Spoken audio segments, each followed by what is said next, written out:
Hello student, आज हम पढ़ेंगे what is the NTPC. That means बहुत सारी ऐसी इंडस्ट्री हैं जो अभी तक आपने देखा है किस तरीके से पॉल्यूशन इंक्रीज़ हो रहा है। हमने कंट्रोल करने के लिए भी देखा कि किस तरीके से हमें कंट्रोल करना चाहिए।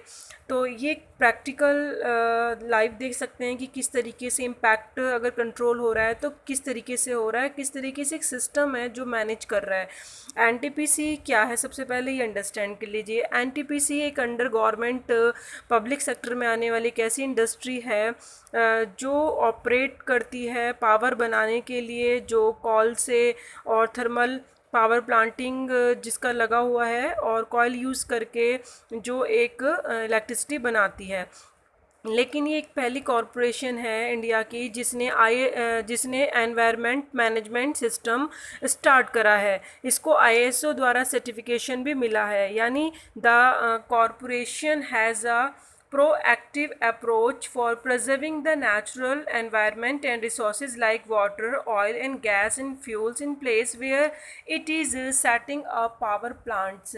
दैट मीन्स इन्होंने बहुत सारे ऐसे एक्टिव प्लान करे हैं, जो अप्रोच करा है कि सीधे सीधे कि हम किस तरीके से नेचुरल एनवायरनमेंट को प्रोटेक्ट कर सकते हैं। और रिसोर्सेज हैं इनके, जैसे वाटर यूज़ करके, oil, gas, in place of fuels या फॉसिल फ्यूल्स है लाइक ऑयल, ऐसे सेट करे हैं पावर प्लांट्स जिससे कि ज़्यादा से ज़्यादा नेचुरल एनवायरनमेंट प्रोटेक्ट हो सकें। अब इन्होंने क्या क्या करा है, स्टूडेंट का रोल अंडरस्टैंड कर लेंगे।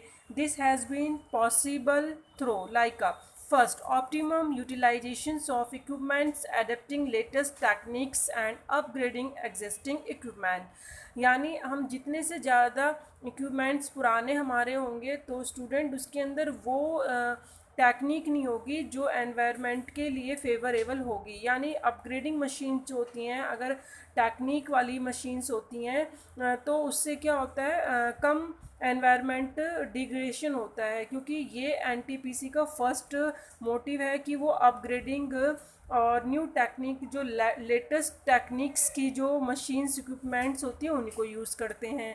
Minimising waste generations by maximising ash utilisation. That means कम से कम वेस्ट को जनरेट करना, यानी जितना हो सके अगर वेस्ट कम से कम बाहर इंडस्ट्रियाँ निकालेंगी तो उतना ही कम सॉलिड जो पॉल्यूशन है वो कम होगा। और मैक्सिमाइज़ यूज़ कर सकें अगर ऐश को लाइका, क्योंकि जैसे ये पावर प्लांट है, कॉयल से बिजली बनाए जाने का जो प्रोसेस है थर्मल प्लांट से, इसके अंदर जो ऐश होती है वो उसको यूज़ किया जा सकता है, जैसे कि उसको हम मैन्योर बनाने में यूज़ कर सकते हैं या बहुत सारी और अदर नेचुरल थिंग्स है जिसमें यूज़ कर सकते हैं। तो ये इस चीज़ को जनरेट अगर हो रहा है वेस्ट, तो उसको यूटिलाइजेशन भी अगर कर लेती है तो एक इंडस्ट्री बहुत एनवायरनमेंट को प्रोटेक्ट कर सकती है, जो कि कौन कर रहा है, एनटीपीसी। ये मोस्टली ये काम उसने स्टार्ट कर दिया है। और providing green belts for nurturing ecological balance and addressing the questions of special purpose vehicles for afforestation।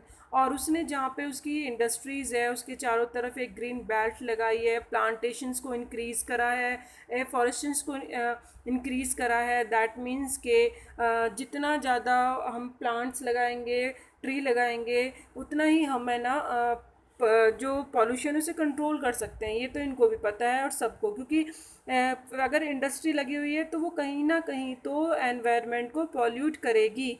तो इन्होंने ग्रीन बेल्ट भी यूज़ करी है जिससे कि चारों तरफ फैक्ट्री के प्लांट्स को इंक्रीज़ करने की कोशिश करी है और इकोलॉजिकल बैलेंस इंक्रीज़ करा है। साथ में ये क्या फीडबैक भी लेते रहते हैं कि क्या क्या हमें करना चाहिए या क्या इम्पैक्ट पड़ रहा है, या ये जो काम इन्होंने कंट्रोल करने के लिए एनवायरनमेंट के अंदर यूज़ पॉल्यूशन को कम करने के लिए जो ये मेथड यूज़ कर रहे हैं उसका क्या इम्पैक्ट पड़ रहा है। तो लोगों से फीडबैक से भी बहुत नॉलेज मिलती है। Reducing environment pollution through S pond management. Environmental अगर पॉल्यूशन कंट्रोल करना है तो एक ऐश को भी मैनेजमेंट करना, उसके एक पूरे ढेर को यूज़, जो उसका एक पूरा ऐश का जो हम कह सकते हैं एक एरिया होता है, अगर हम उसको यूज़ कर लें, यानी वो पानी में जाके डिपॉजिट ना हो सके उसकी लेयर पे, या सॉइल के ऊपर भी ऐसी कहीं भी इकट्ठा ना हो जाए, तो उसको मैनेज करना भी बहुत ज़रूरी है, और ये करती भी है जो हमारी एनटीपीसी है। अब एनटीपीसी जो है ash water recycling system and liquid waste management भी करती है, कि ऐश वाटर की वजह से, ऐश की वजह से जो वाटर ख़राब हो गया उसको प्योरीफाई किया जा सके, और लिक्विड अगर वेस्ट है उसको भी मैनेज किया जा सके। इकोलॉजिक मॉनिटरिंग भी कर रही है, रिव्यू लेती है, online database management for all it's power stations. ये इकोलॉजिकल मॉनिटरिंग यानी जो इकोलॉजिकल सिस्टम है बैलेंस हो रहा है उसको समय समय पर चेक करते रहते हैं कि उसके क्या अपग्रेडिंग सिस्टम चल रहा है, कितना इम्प्रूवमेंट हुआ है, या कोई और प्रॉब्लम तो क्रिएट नहीं हुई है। रिव्यूज़ लेते रहते हैं। ऑनलाइन जो डाटाबेस मैनेजमेंट है वो भी पावर स्टेशंस के लिए हैं, और वो भी इससे रिलेटेड बहुत सारे ऐसे वर्क हैं जो करते हैं, जो इकोलॉजिकल को इम्प्रूव करने में हेल्पफुल होते हैं। तो दैट मीन्स जो ये आप प्लांट यहाँ पे देख रहे हो, ये एक एग्ज़ाम्पल है, जो कि किस तरीके का एग्ज़ाम्पल है, एनपीटीसी का ये एग्ज़ाम्पल है।